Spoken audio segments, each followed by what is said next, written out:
I'm AP Town, and this is Roleplay Culture. Some say that there's a large imbalance between certain play types, such as the difference between martial and spellcaster classes.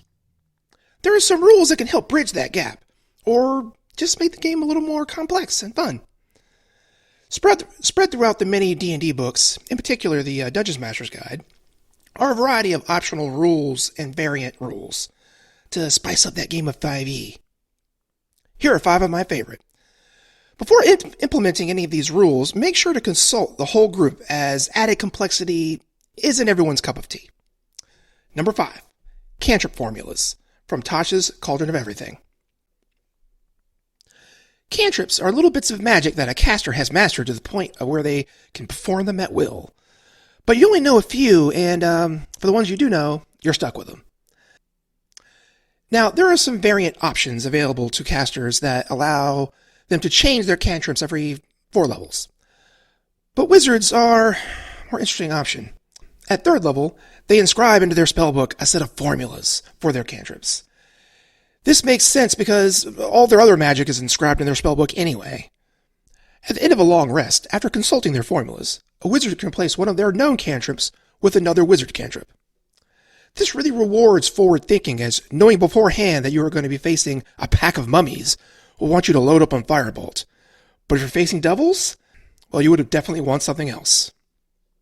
Number 4. Player awarded inspiration, from the Dungeon Master's Guide. The DM awarding inspiration to a player is nothing new. Of course, that's not to be confused with bardic inspiration, which is also not to be confused with inspiring leader. I really wish they had picked something else for this role. Inspiration is a DM's way of rewarding a player for doing something cool. It allows a character to roll a d20 with advantage, but they have to decide to do that before they roll. It's not a reroll. You can only have one of these at a time, and you have to use it before the game session is over, so there's no rolling it over to the next day. But let's be honest, the DM has a lot to keep track of, and this can sometimes be forgotten. But what if we gave the responsibility to the players? That's what this rule does. A player can give another player inspiration when they do something that they think is cool. This is great for bringing a group of people who might not be familiar with each other together to play a game of D&D. It forces them to acknowledge each other's merits instead of fishing for buffs from the DM. But I can already hear the veterans screaming in the background about how busted this could be. So it comes with a caveat. The first inspiration a player gives is free, but subsequent inspirations from the same player also gives the DM an inspiration of his own to use with the enemies.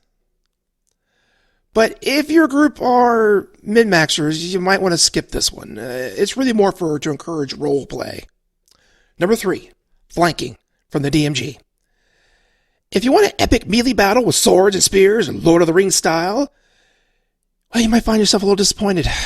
Clashing blades and shields sounds pretty exciting, but when you remove any of the magic from the equation, it all gets a bit boring. I mean, rolling to hit, marking off hit points over and over again, gets a bit old.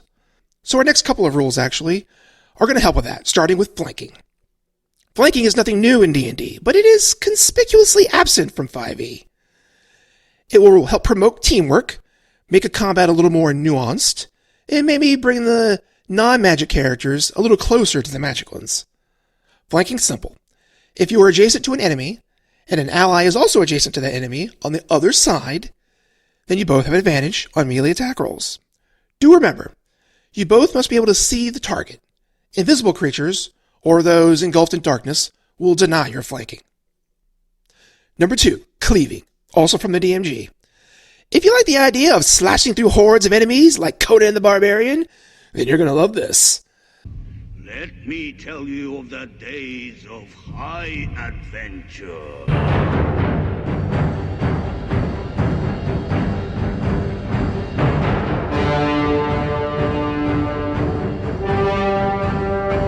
The cleaving rule is designed for a more epic style of gameplay where characters are slashing through goblins and orcs in large numbers.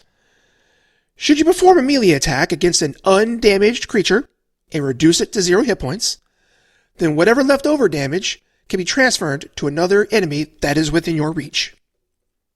You don't need to roll another attack or re-roll your damage. This rule is designed to speed up gameplay. You merely compare your first attack roll with the AC of the new creature, and if it would hit, then whatever damage was left over from the last attack will strike this creature. And if that creature is also undamaged, and this damage would also reduce it to 0 hit points, then rinse and repeat until there are no more enemies within reach, or you run out of damage to transfer.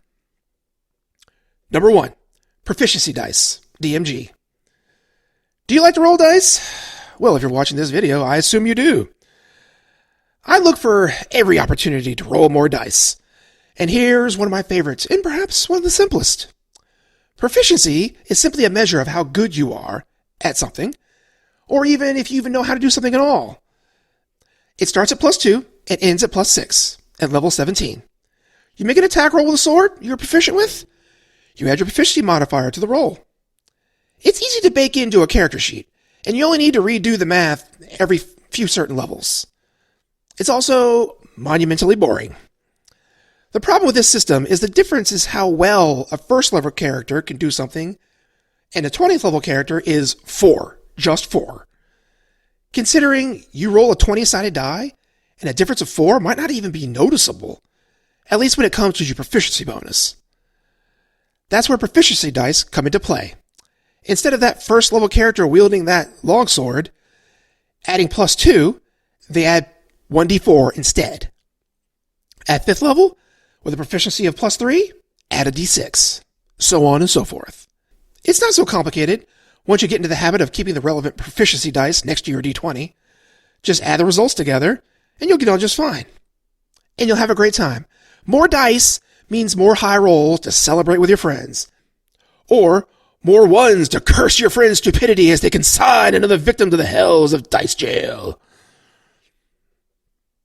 Either way, it makes the game more fun. And that's the point.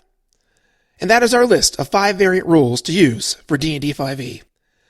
Have you used any of these rules in your game of D&D? Or any others your favorite? There are many more of these, from facing to overrun to the injury variants. But if you want a part 2, you'll have to subscribe, ring the bell, smash that like button, leave a comment below, and I'll see you in the parlor.